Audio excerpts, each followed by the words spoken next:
sapa nabi malam yakbal rukhsata Allah. Man desapane wong lam yakbal ora nampa sapa man rukhsata Allah ing rukhsae Allah. Orang yang tidak nerima rukhsahnya Allah Ta'ala. Jadi orang wajib-wajib dilakoni terus kadang-kadang mergo dadi identitas isin ninggal. Kalau wong biasa puasa Senin Kamis saking terkenal puasa Senin Kamis sampai muka napa isin. Iku dosane kok gunung Arafah. Wis hadis iki apa lho engko wis ra puasa Senin Kamis. Jadi ala kenapa ora puasa Senin Kamis nampa rukhsah pengiran niku ora nampa jeneng gak nglakoni.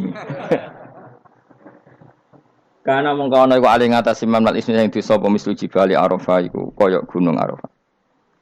Jadi pangeran itu ya aneh, aneh sing apik tapi. Jadi misalnya ana wong maca Quran kok yakin ra di sepuro iku dianggap ngenyek Quran. Wong wukuf ning Arafah kok nyangka dosane ra di sepuro dianggap ngenyek pangeran. Mulane ana wong wali iku mergo ndablek. Dene wong ndablek ra wali iku goblok-gobloke wong. Jadi ke daftar wali lewat jalur napa? Ndablek. Tapi potongane ya tetep ra wali, jenenge serabakan. Dadi wali niku gampang. Dadi dene kok ora dadi wali wis bejane wong. Engko tak terangno carane dadi wali sing gampang-gampang ae. Nek mbok bar Ramadan tak deloke wis masuk ta urung. Nah ora tak sidangno engko. Ya dadi kan ora dadi wali usul ning pengadilan kudu dimenangno no. Rawahu ngrawat hati sapa Imam Ahmad. Wasiratu te syarat iku dumatun. Wasiratu tawi siratal mustaqim dulmatun peteng. Wasiraju te dalan lagu maring sirat wal yakinu yakin. Wa te kang yakin tahqiqu tasdiki ku benerno barang sing tasdik. Tahqiqu tasdiki iku tahqiq dalam benerno. Maksudnya kamu punya otoritas pemikiran yang akurat. Kanggo benerno bil ghaibi kan barang ghaib. Niki sing dadi ibadah kula nganti ketemu pangeran. Tahqiqu tasdiki ku duwe akurasi benerno. Bil ghaibi lan barang ghaib. Carane bi izalati kulli ghaibin kelawan ngilangno saben-saben sing dadekno kemamangan. Bi izalati kulli ghaibin kelawan ngilangno saben-saben barang sing dadekno kemamangan. Pun kula baleni nggih saking awal wal maqalatu rabi'ah kula terangno ya. An-Nabi Bakrin Siddiq radhiyallahu anhu dawe az-zulumatu khamsun. Dawe Abu Bakar kegelapan itu ada 5. Di mergo Abu Bakar wong saleh, nek kegelapan yo luwih akeh. Dadi ora pati apal nek jumlahe akeh ora pati apal. Roe muk pira? 5. Nah, zaman akhir ora terima 5 ribuan napa? Ribuan. Nomor 1 hubud dunya. Seneng dunya. Seneng dunya macam-macam, seneng pangkat, seneng apa saja yang tidak mengantarkan ke akhirat. Iku darani napa? Dunya atau apa saja yang murahan iku darani dunya. Kalau terangno definisi dunia, dunia kata dana ya dunu-dunuan. Ana sing ulama nasrib sangka dania, dania terus ditakhfif hamzah dadi daniah. Daniah terus ditakhfif hamzah dadi ya daniyah. Daniyah terus ngikuti wazan fu'la jadi dunya. Jadi anggar barang sing hina iku jenenge napa? Dunya. Utawa barang sing dekat iku jenenge dunya. Kemanane dunia saiki, dana itu maknane dekat. Akhirat nanti.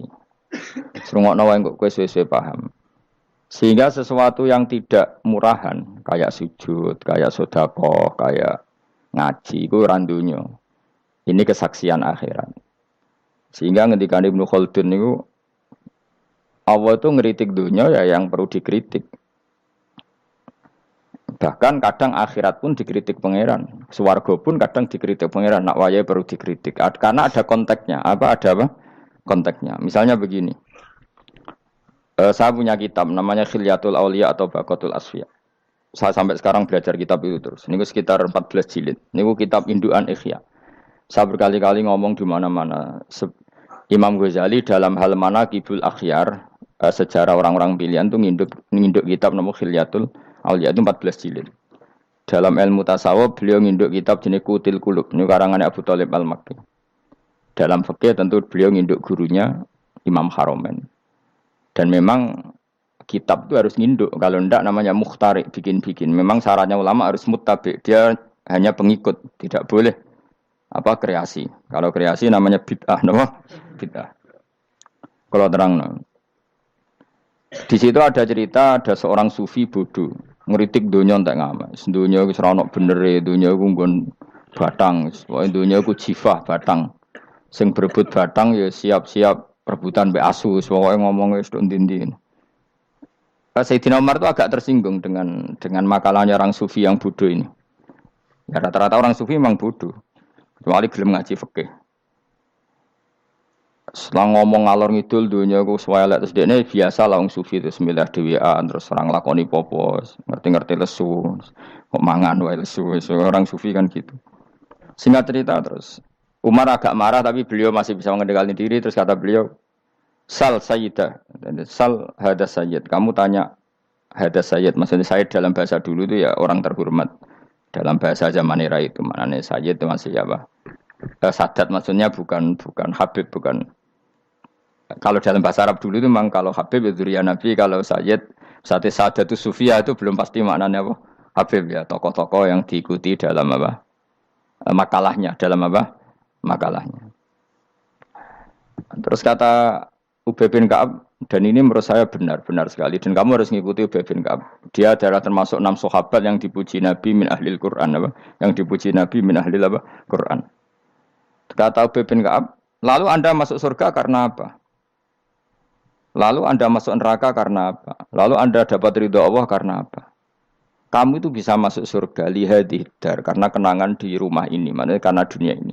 Karena sujud kamu, karena kebaikan kamu. Itu di mana? Allah mereferensi amal kamu ya di dunia ini. Kamu masuk surga karena sujud kamu di dunia ini. Nanti masuk neraka karena keangkuhan kamu di dunia ini. Fahadi dunya mi'yar. Dunia ini adalah takaran. Semua referensi Tuhan tentang akhirat itu merujuk kelakuan kita apa? Di dunia. Sehingga kalau kamu masuk surga selamanya lama, itu ya karena kebaikan kamu di dunia. Maka jangan kritik dunia ini. Karena dunia itu mahalu sujudika, mahalu ruku'ika, mahalu pokoknya dia marah-marah. Sehingga semenjak itu kata Ibnu Khaldun orang tahu dunia yang dikritik adalah dari madatul kalimah dani'ah. Suatu yang murahan. Apa?